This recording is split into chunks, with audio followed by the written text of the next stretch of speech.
gentlemen, we'll hear from the CEO with the toughest job in corporate America. Mary Barra is doing more than managing the recall crisis that hit GM less than a month into her job.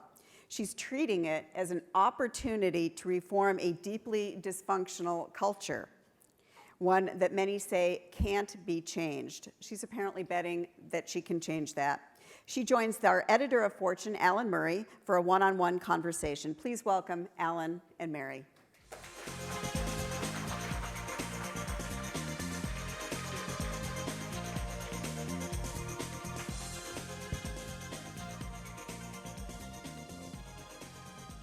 Thank you, Mary, for being here. Everyone here knows the narrative. You became CEO in January. 2 weeks later, you get the phone call, huge crisis. 2.5 million cars have to be recalled, more than 20 people dead. How did you react to that? Well, as we learned of the issue and learned of the seriousness, we just started to look at, okay, what do we need to do the right thing? It starts with, let's understand the issue, let's get the right thing into the marketplace, let's make sure we're recalling the vehicles, communicating how to drive the vehicle safely, get the parts made. I mean, it was just a kind of a whirlwind of making sure we were taking, the very measurable steps to do the right thing and get this issue, resolved for customers. It's not what you thought you were signing up for. No, it was not. So I've interviewed a lot of CEOs over the years, many about crisis management. Most of the time what you hear is, we have to deal with the problem and get it behind us. You said the exact opposite. You said, no, don't get it behind us. Explain that. Well, I do think it's something that we never want to forget because there are tremendous opportunities to improve. There were mistakes made. As we look at this series of mistakes made over a period of time that had tragic consequences, we needed to deal with it. And so we were guided by three principles: to A, do the right thing, to be transparent, and then to do the work to make sure it never happened again. Part of never letting it happen again means we can't forget it. We can't just put it behind us. We have to make sure that it stays in our memories and that every day we're motivated to put the safest cars on the road. You've spent your career at General Motors. Did you learn things in this crisis about the company that you didn't know before? As I said, especially as we did an external investigation, and when we had the Valukas report, there was deep parts of it that were disturbing to me, and that I found personally, because I believe in the company, I believe in the people of General Motors and the hard work that they do every day. So that was very difficult. But can you give some examples of things you found in the Valukas report and you said, wow, there's something wrong here? Again, and I think one of the key learnings was the silos, and so that's one of the I'm on a mission to break down the silos and to work across, because unlike a lot of other large Fortune 10 companies, we do one thing: we build cars, trucks, and crossovers, and so we're an integrated business. We cannot tolerate silos. So that was a good example. And then I would also say, just going through it as a leader, I've become much more resolved, much more impatient, but I think that's a good thing. Can you talk about the GM nod, which I don't know if that was your phrase, but explain what that is. Yeah, and that was just, first of all, for the record, that was something I never tolerated in any of the positions. But I think there was a behavior to not have the discussion and the debate to avoid conflict in the room. So someone may give you the impression they were agreeing, but really not. But frankly, right now, one of the core behaviors I'm driving is candor. Candor in everything we do. Have your voice be heard and recognize that debate and constructive tension is good. Because if we get everybody's views on the table, we're going to have a much better decision. And frankly, that's not a request, that's an expectation. Running a company like GM with the issues that it's facing would have been a mammoth task under any circumstances, but you had this on top of it. Who was your advisor? Who was your mentor? Who did you talk to as you were going through this? It can be very lonely in a job like that, I would think.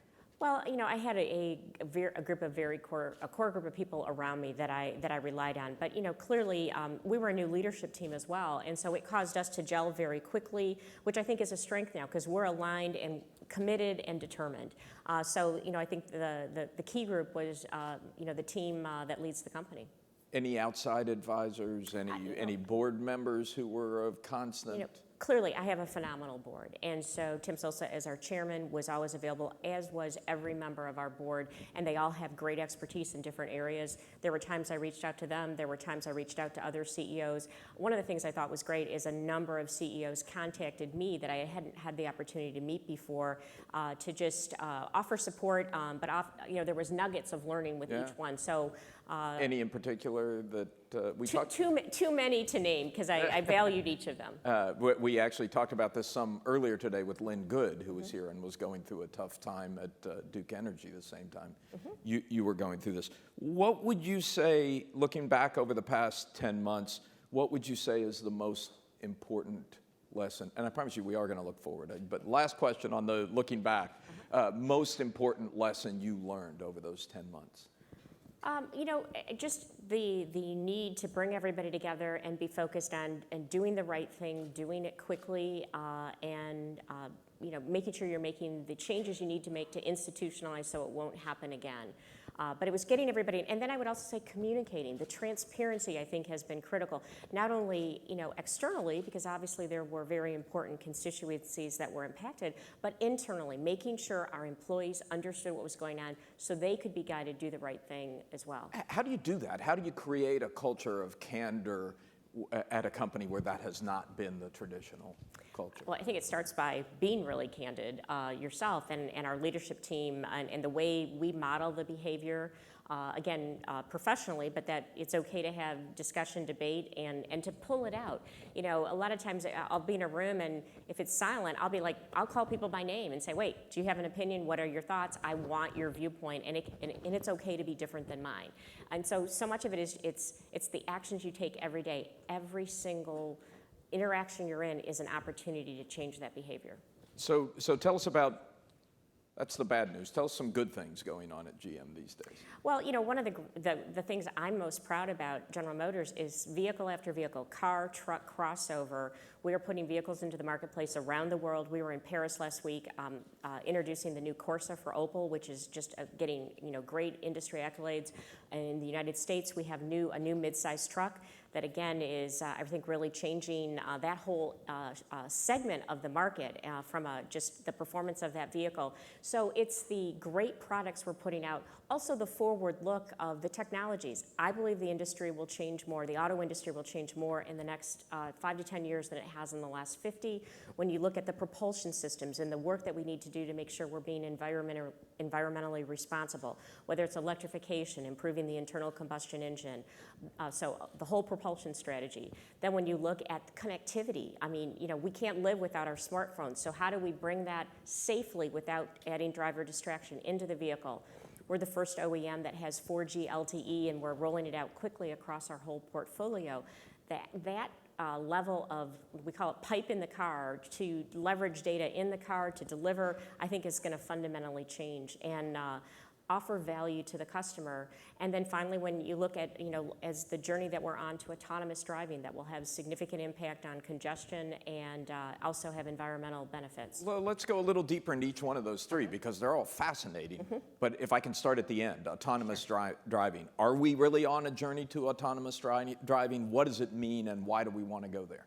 Well, I definitely think we are, because I think when you look at the technology, and especially if you look at the mega trends across the globe of people are moving into more urban communities, when you also look at the congestion that exists today, whether you're in China or Europe or North America, that's technology that can add real value to the customer. And not to say that you're still not going to get excited about having to drive your vehicle, but we've all been in, bumper-to-bumper traffic that we wished would improve, or we wish that we could multitask. I think, we're on a journey to do that.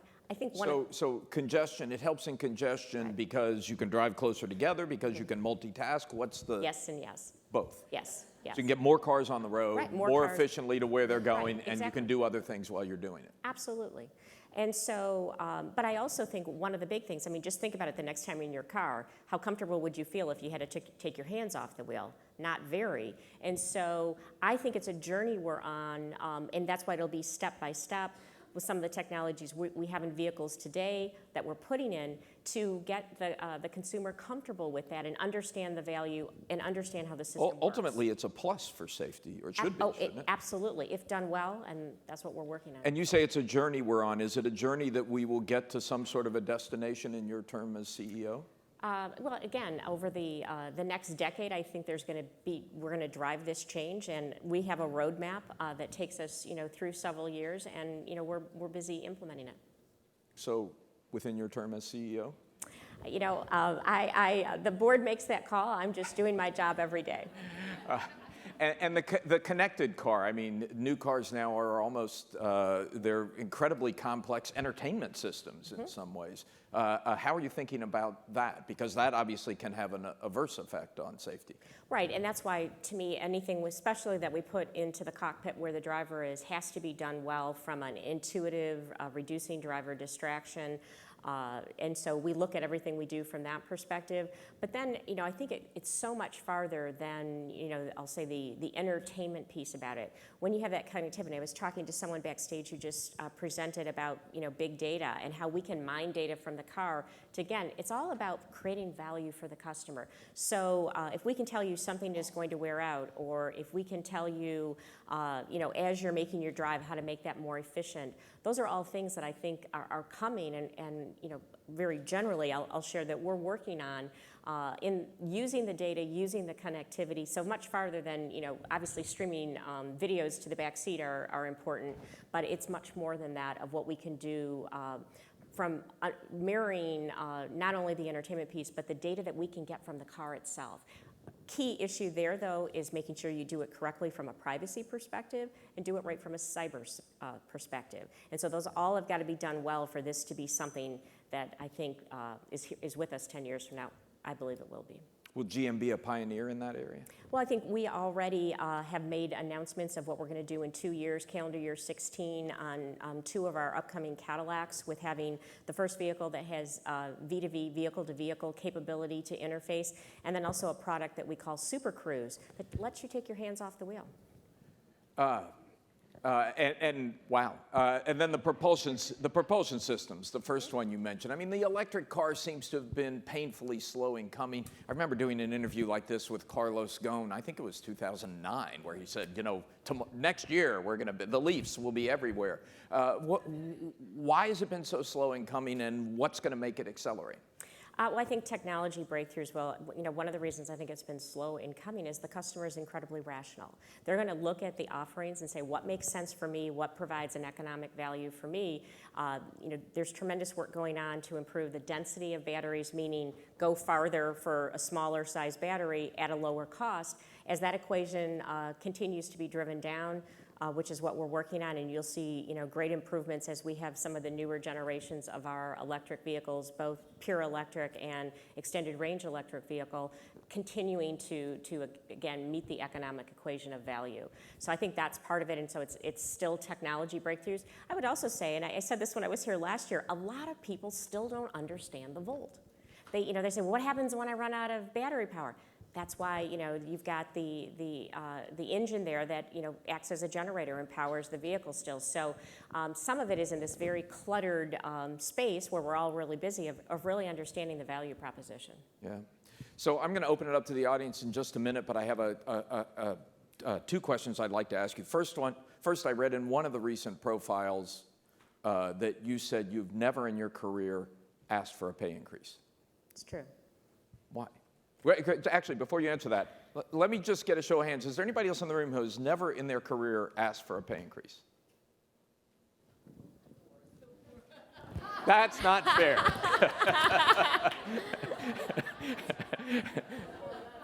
Why? For me, I think it's first of all, I've always been motivated by the work I'm doing and adding value. I think it's the way I was raised. My mother was born and raised in the Depression, and really taught me the value of hard work. And I just felt if I did the right thing, it would be recognized. And frankly, one of the untold stories is General Motors has provided me a great career to work in a multitude of areas to give me the opportunity to be here. And so I'm not saying it's wrong to do if someone, was in a specific situation. I just never faced that. I felt like I was valued. But do you think you were ever in a situation where somebody had a pot of money to distribute for pay increases and you didn't ask, and some guy went in and did ask, and they tilted the pot in his direction to keep him quiet? The squeaky wheel. It's such a short-term focus. I didn't really think that way. I think I'm motivated to work about the work I'm doing, and more so than that. I figure that takes care of itself over time. And the last question before I open up, we're going to have plenty of time for questions, but I know a lot of you are eager to talk to Mary. But we've just started at Fortune, we've started a new daily newsletter called The Broadsheet for women with business careers. We've expanded our website to create a Most Powerful Women channel to try and extend the wonderful experience that all of you have here every year to a broader audience. If you were going to give one piece of advice, both to the women in this room and to the women who are following that channel, based on your experience, what would that piece of advice be? Well, I think it relates to that last question. Do something you're passionate about. Do something you love. And, if you're doing something you're passionate about, you're just naturally, I think, going to succeed. And a lot of other things will happen that you don't need to worry about. So there's so many opportunities and choices that, women can make or anyone can make about what they do. Do something you're passionate about.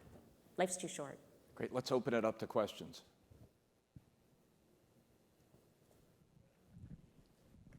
Right over here, please.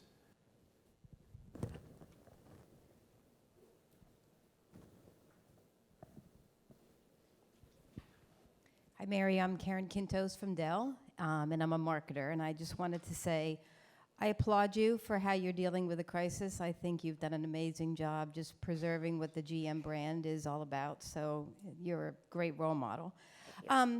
Can you share with us some of your experiences being called in front of Congress and having to talk about what you're doing, and how was that experience as CEO? That's got to be great fun. Probably not. First of all, you have to respect the process, and that is the process. I mean, certainly, do I have issues and perspectives where, I would have preferred things to go a little bit differently? Absolutely. But, I think it's going in understanding, from a business person's perspective, you really prepare and understand what you're doing. And, beyond that, there's the way our government works, and there's a lot of good pieces of it, and I think you just have to go in, understand, do the best you can, and frankly work yourself into a situation where you're not needing to go there. Right here. Hi, Mary. Hey. First of all, I'm really proud of you, and I'm really proud of the way you handled yourself. I watched all 4.5 hours of your congressional testimony, and it was, I know, painful. So thank you for what you've done for the company. My question is about your competitors. The landscape has really changed. A lot of non-traditional car competitors, from Google with their autonomous cars and other unnamed companies that want to own the cockpit interface.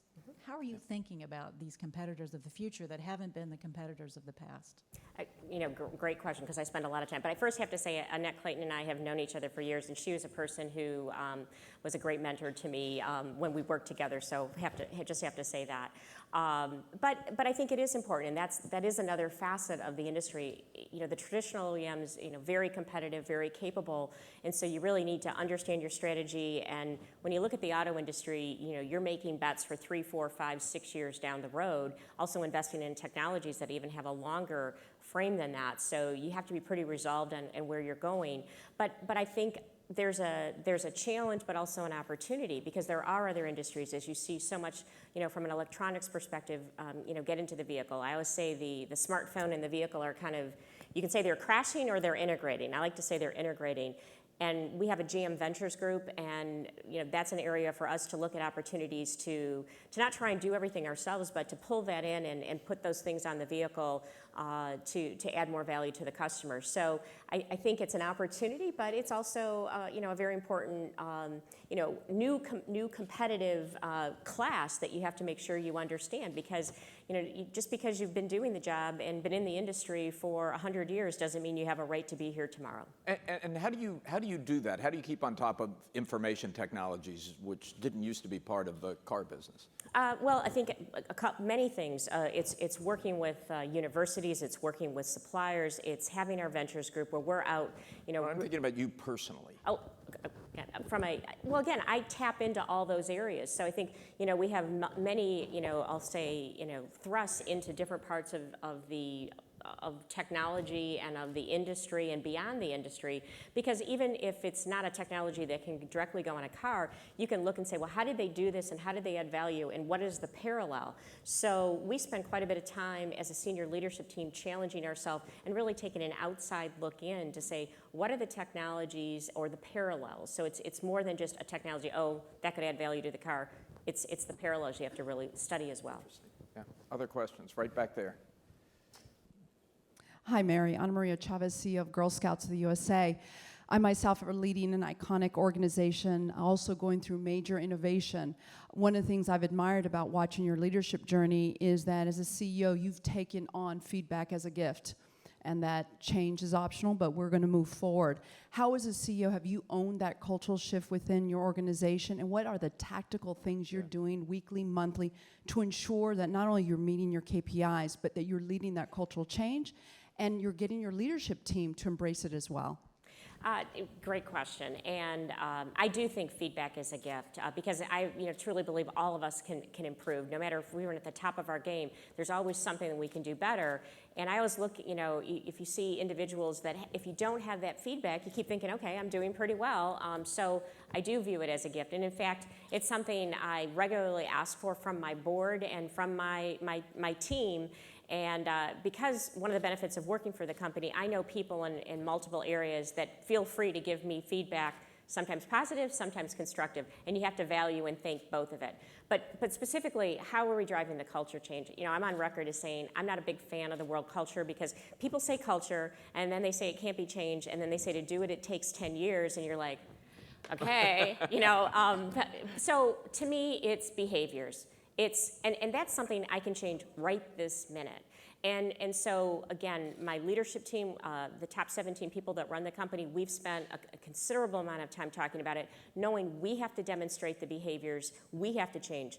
One of the things that I got the top 300 leaders in the company together, and I said, look, we all have to change, including me.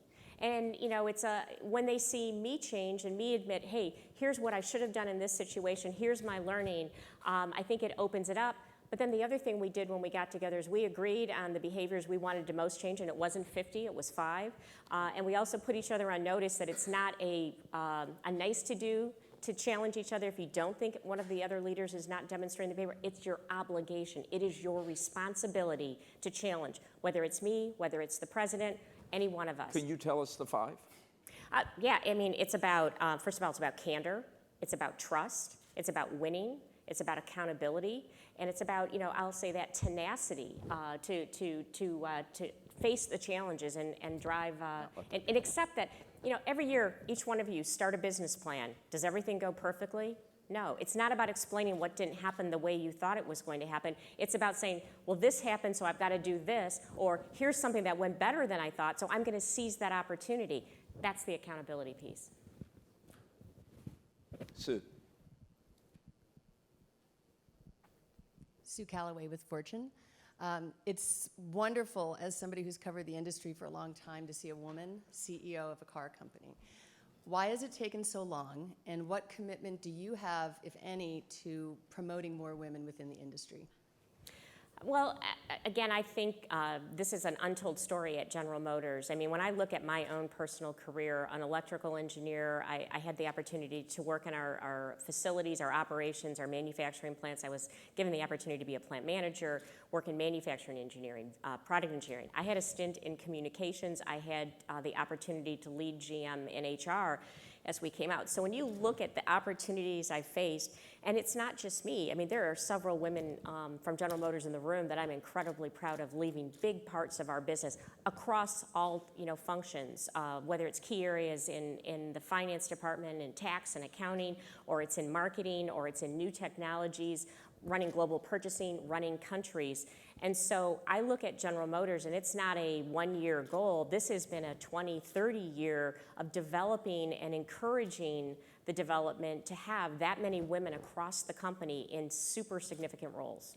On a more personal level, I can tell you I learned right before the session that she's also bought several Goldie Blocks kits to give to the children of friends. So committed to that. And because I'm an electrical engineer, I think it is so important for young women to not rule out math and science. When you look at the way the world is going, whether they want to own their own business, they have to pursue math and science. And I think Goldie Blocks is such a great way to keep that 5, 6, 7-year-old, and older involved in making things. So I'm a big fan. That's great. Mary Barra, thank you very much. Thank you, Alan. Wonderful. Appreciate it. Great effort.